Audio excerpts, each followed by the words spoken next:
Unit 12.3, sorting arrays. Now there are many ways to sort an array, many ways.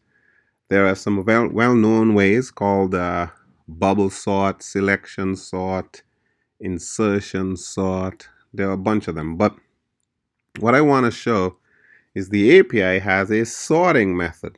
It's static, it's statically called, and it sorts. Now it doesn't sort all types, okay? It sorts the known ones. So for example, integer, string, double, stuff like that. So I'm just going to show that for sorting, and it's pretty simple. So first I'll go ahead and make an array of integers, and I'm going to call these values. And this array of integers, I'm going to make it and put some values in all at once. So I'm going to put the value 10, 3, 9, 1, 2, 8, 7, 5, and 6. Now I made that because I just want to show you how the array sort method looks.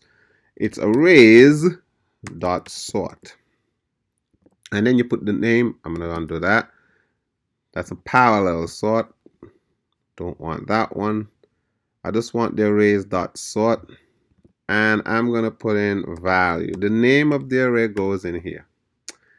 Now you realize that it says, hey, you have an error here, is because you need to import it from the utility package.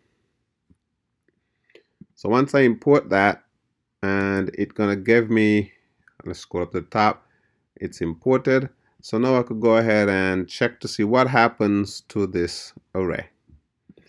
This array now is sorted, so why don't I go ahead and print it? So I'm gonna just borrow this loop, and I'm going to go ahead and print it. So I'm going to print value.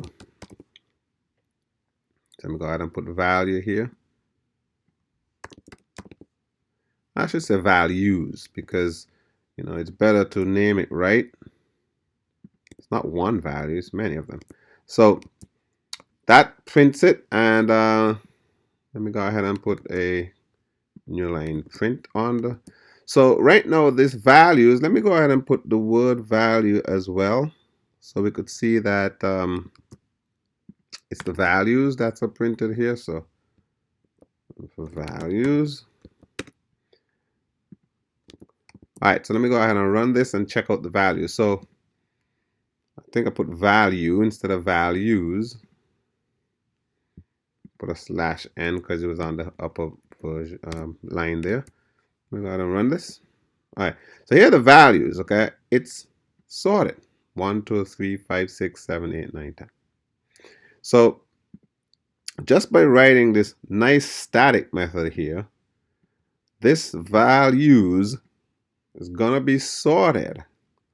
And if I go and print it afterwards, it would be printed in a sorted fashion. Now, it works for strings too. So let me go ahead and make an array of strings. Let me call this array of strings. All right, something about arrays that I want to point out as well. Is let me put in this square bracket here. This suggests this box is an array. You could put this box on the type or on the variable. So it's up to you. You could put it right next to the type or right next to the variable.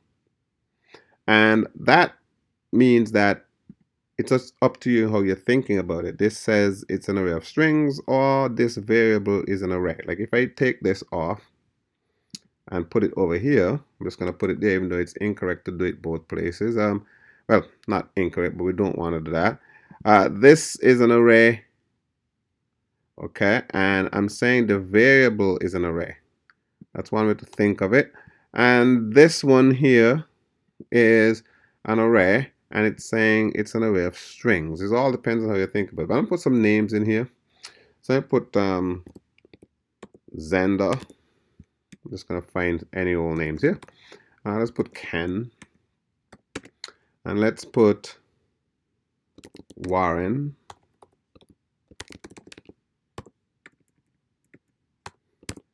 Name. So I'm going to make sure we put uppercase, and let me put Apple, and let me put another name, Gloria. Okay. And what if I decide to sort these names? Well, I just say arrays.sort and put in the name of the array. And if I wanted to print this now to make sure that it's sorted, I'm going to print it right after this. So let me go ahead and use this loop, borrow this loop. And obviously, it's the same loop for printing. We just change the name. Run this again. See the names? Alphabetized. Perfectly in order. Now, so this sorting of an array is actually pretty simple. The API has it. Kind of put it in view. Let's kind of focus on it. It's arrays with an S dot sort, and the name of the array goes in here. Now it's going to work for all your basic data types, so integers and strings and doubles and stuff like that. If you have some other weird type or some other different type, it may not work. But let me go ahead and put one final thing. I remember earlier on when we were talking about creating an array, and I don't want to necessarily sort this array, but I just want to make a note here, a little plug for something that I should have mentioned before. And the idea is an array, you could create it of all types. Let that one sink in, because I'm talking about all types. So I could make an array of arrays. Not advised, unless you want a 2D array, which we're going to do. But you can make an array of anything, even an array of arrays. So one of the things that you might be a little surprised by is, what if I wanted to make an array of buttons? Possible. I'll just put JButton. I'm going to call it buttons because many of them equals to new JButton. Let's make sure you have the type, and I'm going to make let's say 10 of them. Obviously I have to import button, but so I just wanted to put this here, not because we want to do anything with it, but the type is any type. That's one of the good things about an array. You want to make, so let's say you were writing an app and you had 15 buttons and you don't want to write, J button, give it a name, J button, give it a name. You could just do 15 and then write a loop to put them on the screen by calling the set bounds or calling the whatever. You could do that, call a particular method to set them up and set up all of them in a loop. See how short that code will look as opposed to how we are doing it. Now, if I had J panels, or if I had J labels, or whatever it is, we could make an array of them. That's why I wanted to make a little plug there, because I don't want to walk away thinking it has to be integers or strings or doubles or booleans. I'll just show you those. But the array is an array of anything, any type. Okay. Sorting arrays, that's what this was about. We see how to sort them. 12.3 sorting arrays. That brings us to the end of 12.3.